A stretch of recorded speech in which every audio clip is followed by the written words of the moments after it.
a beleza da verdade evidenciada pela oposição. O zelo dos que obedecem ao Senhor aumentará à medida que o mundo e a igreja se unirem para invalidar a lei. Toda objeção levantada contra os mandamentos de Deus abrirá o caminho para o avanço da verdade e habilitará os seus defensores a apresentarem seu valor perante os homens. Há uma beleza e poder na verdade que nada poderá tornar tão evidente como a oposição e a perseguição.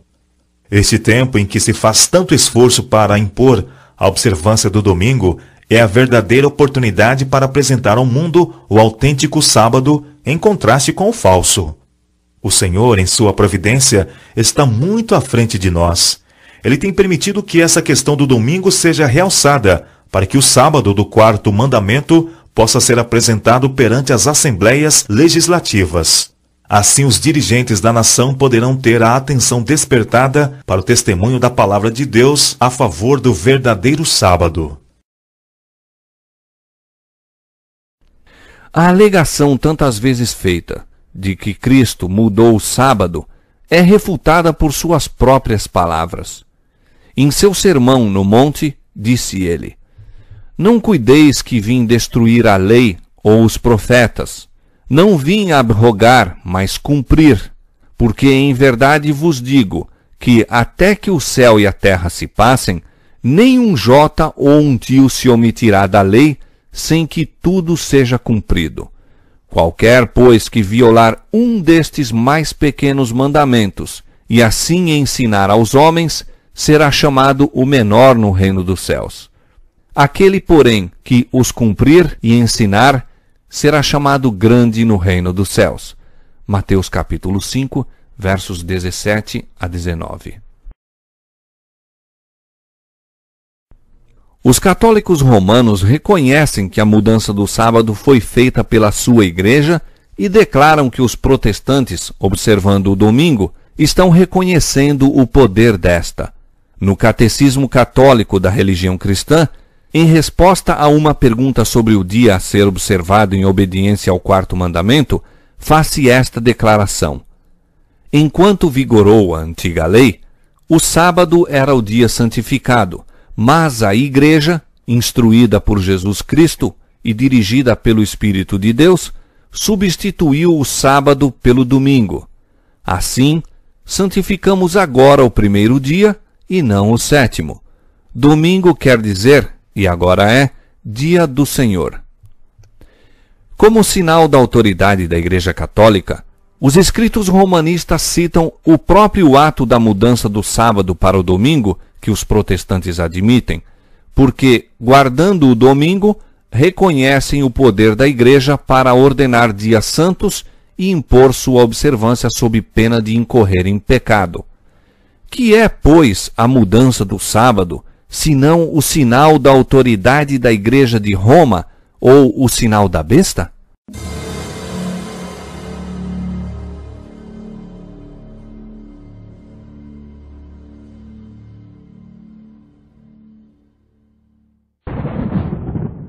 A Igreja de Roma não renunciou às suas pretensões à supremacia. E se o mundo e as igrejas protestantes aceitam um dia de repouso de sua criação, ao mesmo tempo em que rejeitam o sábado bíblico, acatam virtualmente estas pretensões. Podem alegar a autoridade da tradição e dos pais da Igreja para a mudança, mas assim fazendo, ignoram o próprio princípio que os separa de Roma, de que a Bíblia, e a Bíblia só, é a religião dos protestantes.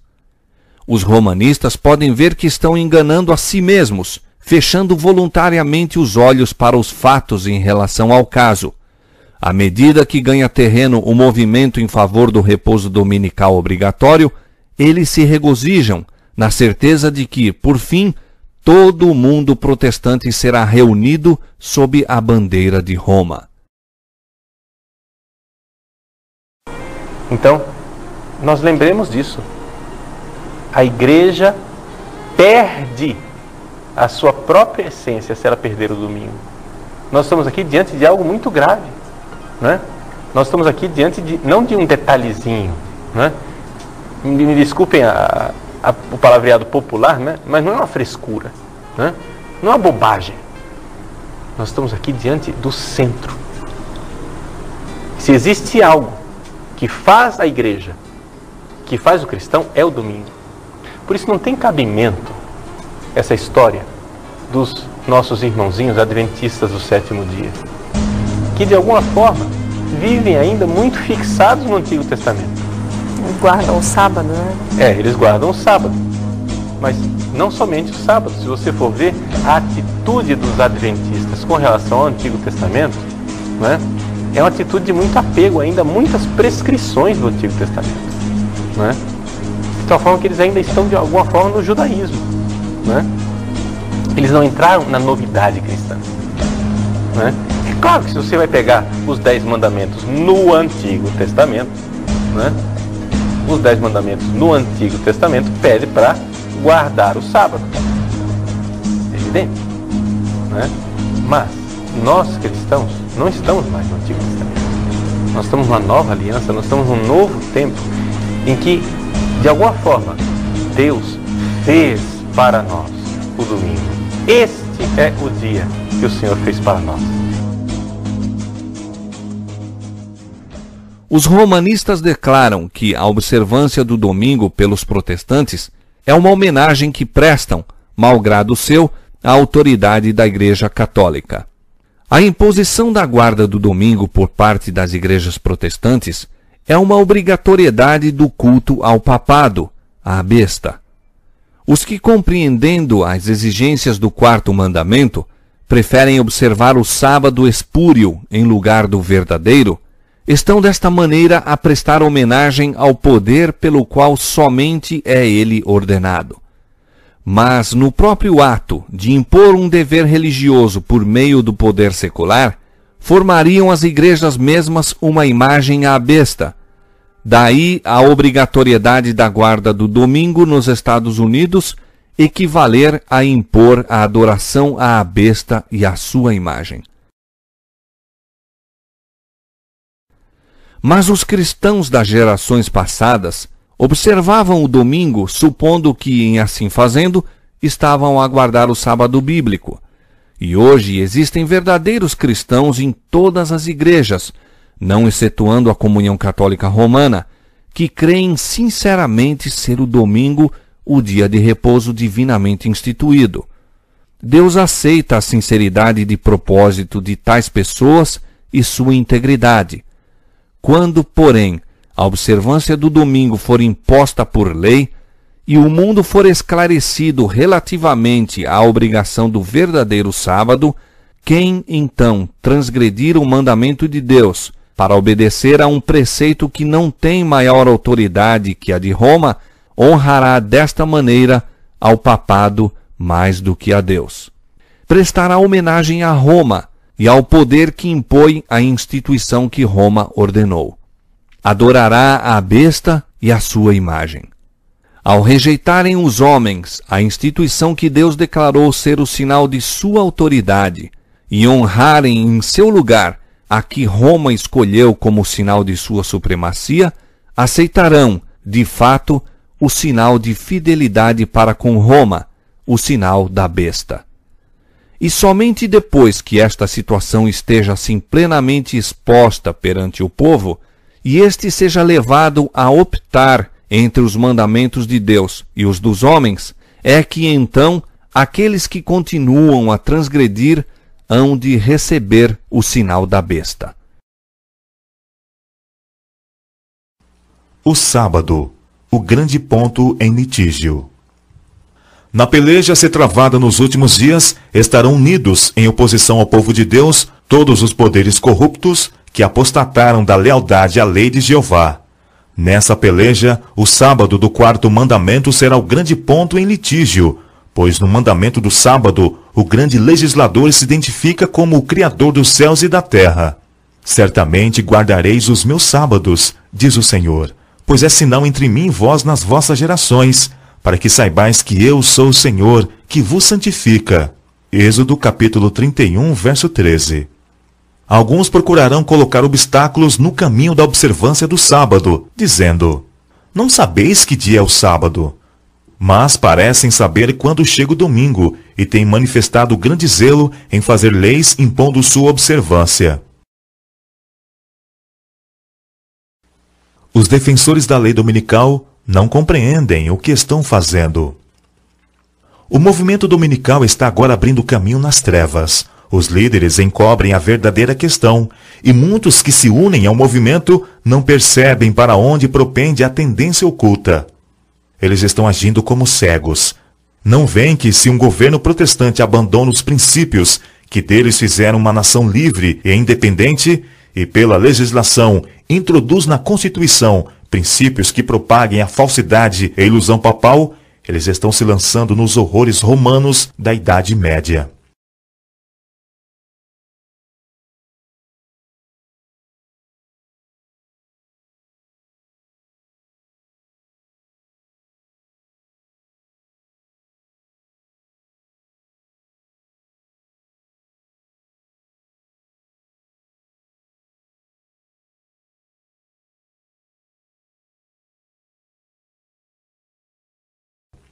Muitos há, mesmo entre os que se empenham neste movimento em favor da imposição do domingo, que se acham cegos aos resultados que seguirão a essa ação.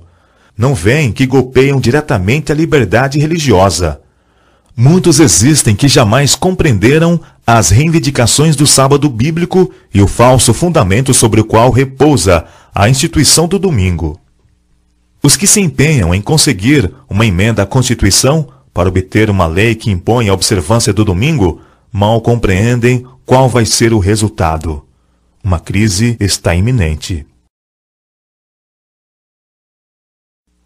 Argumentos usados pelos defensores da lei dominical.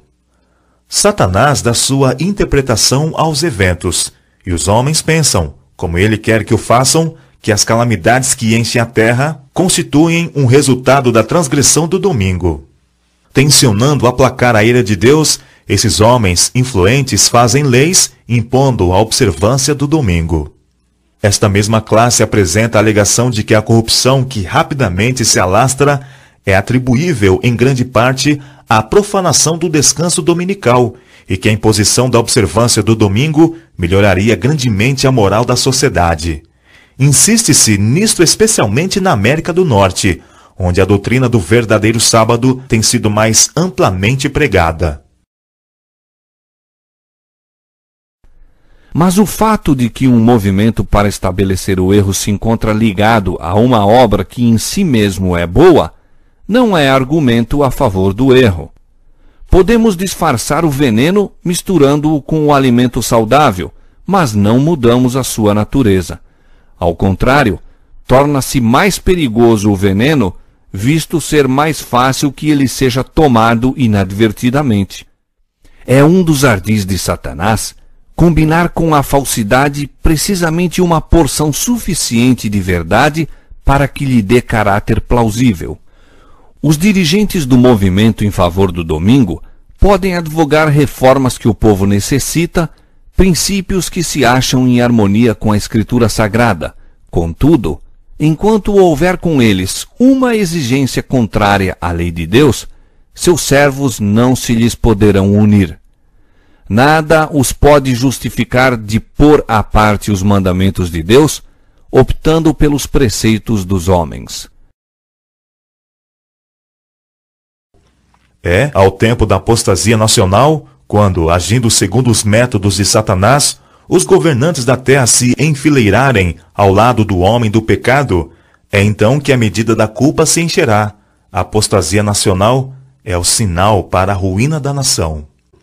As nações estrangeiras seguirão o exemplo dos Estados Unidos. Posto que ela seja a líder, a mesma crise atingirá todo o nosso povo em toda a parte do mundo. E convém lembrar, Roma jacta-se de que nunca muda. Os princípios de Gregório VII e Inocêncio III ainda são os princípios da Igreja Católica Romana. E tivesse ela tão somente o poder, pô-los-ia em prática com tanto vigor agora como nos séculos passados. Pouco sabem os protestantes do que estão fazendo ao se proporem a aceitar o auxílio de Roma na obra da exaltação do domingo. Enquanto se aplicam à realização de seu propósito, Roma está visando a restabelecer o seu poder para recuperar a supremacia perdida. Estabeleça-se nos Estados Unidos o princípio de que a Igreja possa empregar ou dirigir o poder do Estado, de que as observâncias religiosas possam ser impostas pelas leis seculares. Em suma, que a autoridade da Igreja e do Estado devem dominar a consciência, e Roma terá assegurado o triunfo nesse país. Pois bem, aqui nós precisamos compreender que não iremos a lugar nenhum se não tivermos uma estratégia. E o primeiro passo na nossa estratégia, dentro da Igreja Católica, é nós nos darmos conta de que nós somos um gigante adormecido. Vejam, a Igreja Católica tem um poder dentro da sociedade civil de organização e de mobilização das pessoas imenso. Só que esse poder é um poder que está dormindo. É como se nós estivéssemos acorrentados por correntes de papel. Você compreende? As correntes de papel não prendem ninguém. A palavra de Deus deu aviso do perigo iminente. Se este for desatendido, o mundo protestante saberá quais são realmente os propósitos de Roma apenas quando for demasiado tarde para escapar da cilada. Ela está silenciosamente crescendo em poder. Suas doutrinas estão a exercer influência nas assembleias legislativas, nas igrejas e no coração dos homens. Está a erguer suas altaneiras e maciças estruturas, em cujos secretos recessos se repetirão as anteriores perseguições. Sorrateiramente, e sem despertar suspeitas, está aumentando suas forças para realizar seus objetivos ao chegar o tempo de dar o golpe. Tudo o que deseja é a oportunidade, e esta lhe está sendo dada. Logo veremos e sentiremos qual é o propósito do romanismo. Quem quer que creia na palavra de Deus e a ela obedeça, incorrerá por esse motivo em censura e perseguição. Por isso esse ódio que os protestantes têm contra a igreja não vai ficar de graça assim não. Quem é que tolera ser beijado na cabeça e apunhalado no coração? Ah, eu amo você, beijinho na cabeça e faca no bucho.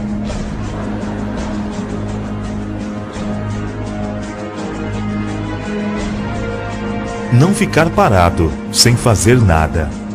Os que estão agora guardando os mandamentos de Deus precisam pôr-se em atividade para obter a ajuda especial que só Deus pode dar-lhes. O povo de Deus que guarda os mandamentos não deve permanecer calado neste tempo, como se aceitássemos a situação de bom grado. Não estamos cumprindo a vontade de Deus se nos deixarmos ficar em quietude, nada fazendo para preservar a liberdade de consciência. Fervente e eficaz oração deve ascender ao céu para que essa calamidade seja deferida, até que possamos realizar a obra por tanto tempo negligenciada. Haja as mais fervorosas orações, e então trabalhemos em harmonia com as nossas orações. Há muitos que estão despreocupados e se acham, por assim dizer, adormecidos. Eles dizem: se a profecia predisse a imposição da observância do domingo, a lei certamente será promulgada. E tendo chegado a essa conclusão, assentam-se em calma expectativa do evento, confortando-se com o pensamento de que Deus protegerá seu povo no tempo de angústia.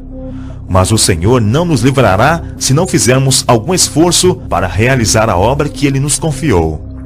Como fiéis atalaias, deveis dar o aviso ao ver que vem a espada, para que os homens e mulheres, pela ignorância, não sigam o rumo que evitariam se conhecessem a verdade. A mais terrível ameaça que já foi dirigida aos mortais acha-se contida na mensagem do terceiro anjo. deverá ser um terrível pecado que acarretará a ira de Deus sem mistura de misericórdia. Os homens não devem ser deixados em trevas quanto a este importante assunto. A advertência contra tal pecado deve ser dada ao mundo antes da visitação dos juízos de Deus, a fim de que todos possam saber por que esses juízos são infligidos e tenham oportunidade de escapar. A profecia declara que o primeiro anjo faria o anúncio a toda nação e tribo e língua e povo. A advertência do terceiro anjo, que faz parte da mesma tríplice mensagem, deve ser não menos difundida. É apresentada na profecia como sendo proclamada com grande voz por um anjo voando pelo meio do céu e se imporá à atenção do mundo.